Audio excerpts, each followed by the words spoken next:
We do have radical roots in our profession, and we have roots in community organizing, and I think a lot of people don't realize that. Dean Adams and Hull House, while they were helping individual people, they also were all about changing the conditions that people lived in. Trying to give a voice to who lack power.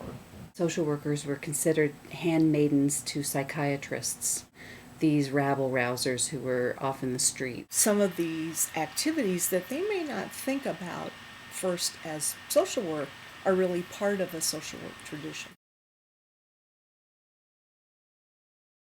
In the profession, when Freud got popular around the 20s, 30s, and 40s, social work veered off to the medical model, and we started becoming called psychiatric social workers, and that was cool somehow. There is a limiting factor as professionals in terms of how progressive we can be. The popular times had a lot to do with the influence on social workers and the status of the profession. So if we're going to be considered equal professionals to doctors, lawyers, physicians, accountants, optometrists, we need to be a profession, and in order to be a profession, we need to have degrees, we need to wear nice clothes, we need to get out of the streets, we need to not go to jail.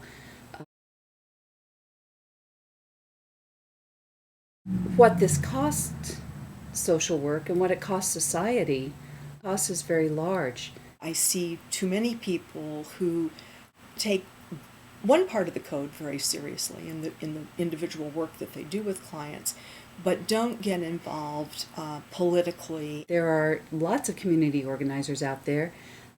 Many are social workers, many are not social workers, but society loses out when social work doesn't claim that as part of our profession. If social workers themselves don't feel empowered politically, how can we really help clients? There is regulation in what we teach students that there's not a lot of variety among schools of social work.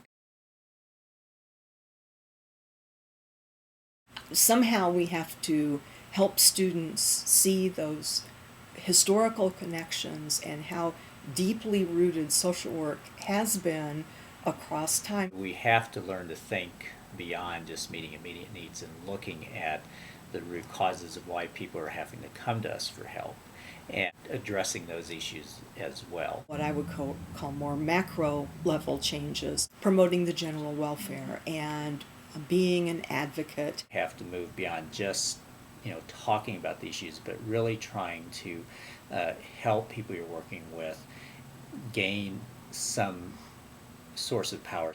Let's look at how we can solve this problem in our community.